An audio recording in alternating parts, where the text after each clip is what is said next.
Let's talk about the first and most misunderstood reason why so many women feel unsatisfied in a relationship. And it has nothing to do with how much money you make, how attractive you are, or how well you perform the traditional role of a partner. It's that you're meeting needs on the surface, but not at the core. You've been trained, maybe by society, maybe by watching the men in your family, to believe that providing material comfort or handling practical responsibilities is the ultimate proof of love. And while those things are important, they are not the foundation of emotional fulfillment. A woman can have the nicest home, the best vacations, a comfortable lifestyle, and still feel a deep sense of emptiness if she doesn't feel seen, understood, and emotionally safe with you. That's because her deeper needs are not tangible. They exist in the space between words, in the way you make her feel about herself, and in the energy you bring into her life. When you first meet someone, you often put effort into exploring who they are. You ask questions, you pay attention to the little details, you remember what she says, and you connect it back later. In that stage, you're connecting at the core, you're engaging her mind, her heart, and her sense of being valued. But over time, many men unknowingly shift their focus away from that deeper connection and toward surface-level stability. You start thinking, I'm providing, I'm consistent, I'm here, what more could she want? Here's the truth. She wants to feel that same curiosity and attentiveness you showed at the beginning, but now at a deeper, more mature level. She wants you to know the version of her she's becoming, not just the version you met. She wants you to see her fears before she voices them, to notice the changes in her energy, to respond not just to what she says, but to what she can't bring herself to say. That is emotional intimacy, and without it, she will feel as if the relationship is slowly running on autopilot. Think of it like this: physical comfort is the packaging, emotional connection is the gift inside. You can hand someone a beautifully wrapped box, but if they open it and find nothing of real value, the beauty of the wrapping doesn't matter anymore. Many men are constantly perfecting the wrapping while ignoring what's inside. The reason this matters so much to women is rooted in psychology and even biology. Women tend to form their sense of relationship security based on emotional cues: your tone, your presence, your consistency in showing care. When those cues weaken or disappear, she feels the relationship losing depth, no matter how strong it looks on the outside. And here's where many men go wrong. They respond to dissatisfaction with more surface solutions, buying gifts, planning a big dinner, trying to impress, when what she's really longing for is emotional availability, not material compensation. Now, this doesn't mean you have to become overly sentimental or lose your masculine edge. It means you need to cultivate awareness, listen without defensiveness, ask questions that go beyond the obvious. Notice her moods and patterns. Show her that her inner world matters as much to you as the outer world you've built together. When you start to meet her at that core level, something shifts, the tension eases, the criticism softens. She feels safe enough to open up again, to relax into the relationship rather than constantly questioning it. And once she feels understood, her satisfaction no longer depends on how perfect life looks from the outside, because she'll know that no matter what happens, she's emotionally home with you. Surface stability without core connection is an illusion of fulfillment, and illusions, no matter how beautiful, always fade. The only thing that lasts is the feeling of being deeply known. One of the silent killers of attraction and fulfillment is when you stop evolving. In the beginning of a relationship, there's movement. You're learning, striving, building. You're curious about life, about her, about yourself. That energy is magnetic because growth is inherently attractive. It signals possibility, and possibility creates excitement. But somewhere along the way, many men slip into comfort. They think, I've achieved enough, I've got the relationship, I've settled into my role. And slowly, without even realizing it, they stop becoming someone new. Here's the thing, relationships thrive on momentum. They need the feeling that life is still unfolding, that there's more to discover together. When you stop growing, you don't just pause your own progress, you also stall the emotional current between you and her. She begins to feel like the adventure is over, like the man she met was on a path but has now decided the journey is complete. And for most women, that's not only disappointing, it's unsettling. Because if the man she's with has stopped evolving, then where is the relationship headed? This isn't about making huge, dramatic changes every year. It's about cultivating a mindset that life is still a work in progress. Growth can mean pursuing a new skill, improving your health, challenging yourself intellectually, or even deepening your emotional awareness.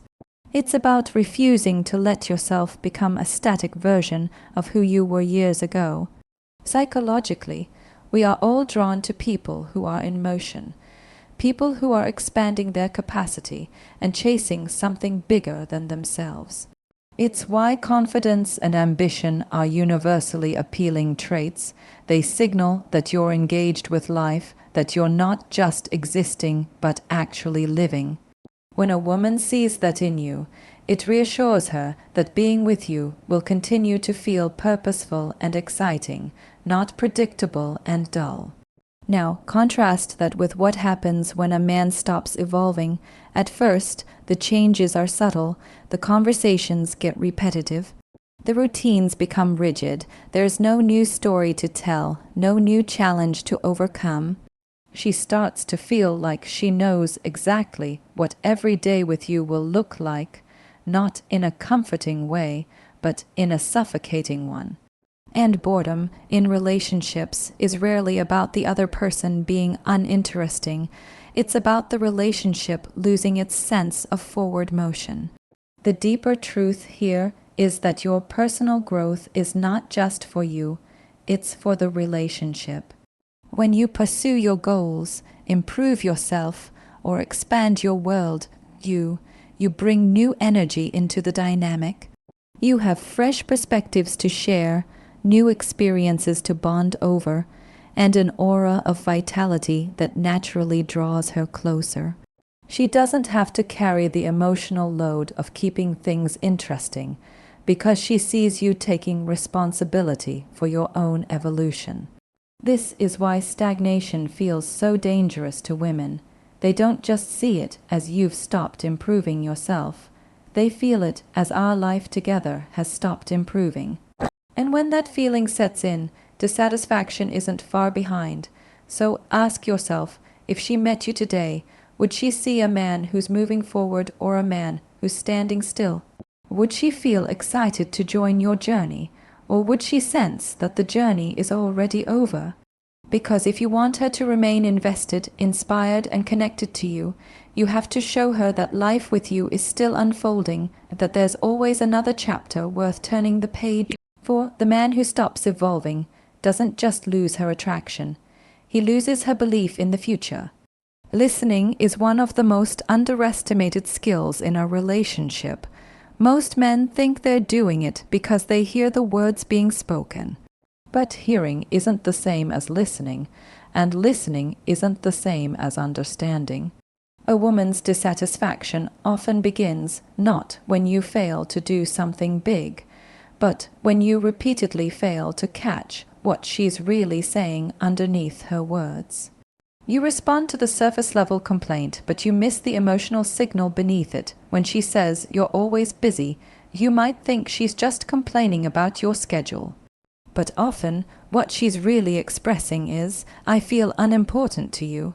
When she says, we never talk anymore, she's rarely referring to the literal frequency of conversations. She's pointing to the quality of them. She's saying, I don't feel emotionally connected to you the way I used to. If you take her words at face value without looking for the underlying meaning, you'll keep addressing symptoms while the root cause grows deeper. Women, by nature and social conditioning, tend to communicate in layers. Part of it is because direct vulnerability feels risky, so the message often comes wrapped in hints, metaphors, or even irritation.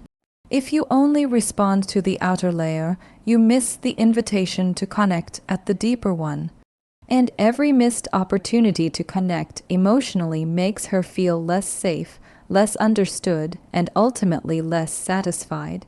The truth is, listening well requires more than silence while she talks. It requires attunement and intentional tuning into her tone, her body language, the timing of when she chooses to bring something up. It means asking yourself, what's the real feeling behind her words, before rushing to defend yourself or solve the problem. This is where many men unintentionally fail. They approach communication like a transaction. She says something, they offer a solution, and then they consider the matter closed. But for a woman, the goal of speaking is often connection, not resolution. She doesn't want you to just fix the logistical problem. She wants you to understand the emotional experience she's having inside that problem. Psychologically, when a woman feels understood, her nervous system relaxes. The relationship feels safe again. She can be softer, more open, more giving. But when she feels unheard, her nervous system shifts into a state of self-protection. She withdraws emotionally, her tone changes, and even small issues start to feel like evidence that you're not really there with her anymore. The men who excel in relationships are not necessarily the most romantic or the most generous. They are the most emotionally present. They know how to listen without the constant urge to interrupt, correct, or defend. They can sit in the discomfort of her emotions without rushing to shut them down. And most importantly, they treat her words as a doorway to her inner world, not as a checklist of grievances to be managed. If you want her to feel satisfied with you, train yourself to listen for meaning, not just information. That means when she speaks, you slow down, you stay curious, and you check your own ego at the door.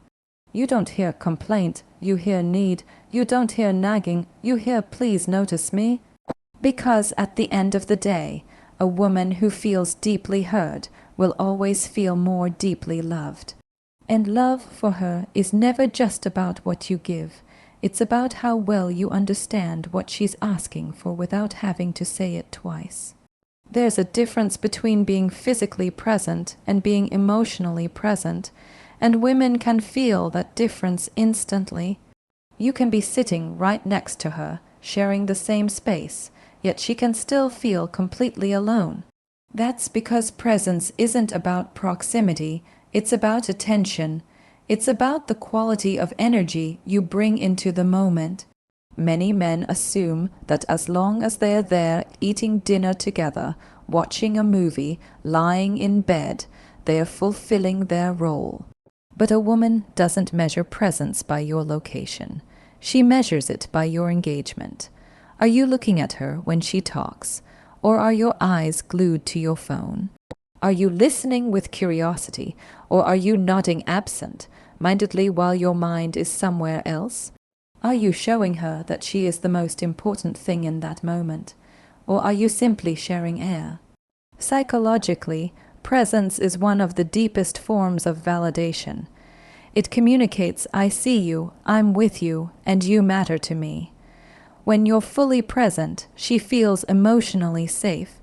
She knows she has your attention, not because she demanded it, but because you offered it willingly. And here's the truth, women rarely forget how you make them feel in those small, everyday moments. When presence fades, dissatisfaction doesn't happen overnight. It's a gradual erosion. She notices that when she tells you something important, you don't look up. She catches that you're scrolling through your phone while she's speaking. She feels you becoming harder to reach, not because you're far away, but because you're somewhere else entirely. Over time, she stops opening up as much. Why share her thoughts if they're only half received? Why express herself if she feels she's competing with distractions? Presence also has a magnetic quality. When you're fully in the moment with her, giving her undivided attention, making eye contact, responding with real interest, you pull her closer without even touching her. That connection, built in subtle, consistent moments, is what keeps a woman's heart invested. It tells her that she doesn't have to fight for your focus, that she can relax into the relationship without fearing invisibility. This is not about being available 24/7 or having no personal space. It's about making the moments you do share count. If you've had a long day, own it. Say, I need 20 minutes to clear my head, and then I'm all yours. That honesty builds trust because it shows intentionality. You're choosing to be present rather than passively drifting into it. The truth is, presence requires discipline in a world full of distraction. It means putting the phone down when she's talking. It means asking questions that go deeper than how was your day. It means remembering details she mentioned weeks ago and bringing them up later. It's showing her consistently that your attention isn't something she has to beg for. It's something you give because you value her. And here's the irony. The moments you are fully present are often the moments she remembers most, even more than the big gestures. The quiet conversation before bed, the way you listened without judgment, the way you laughed together without checking the time, those are the things that fill her emotional bank account. If you want her to feel truly satisfied with you, stop thinking that being near her is enough. Proximity is just geography. Presence is connection. And connection is what turns ordinary moments into the glue that holds love together.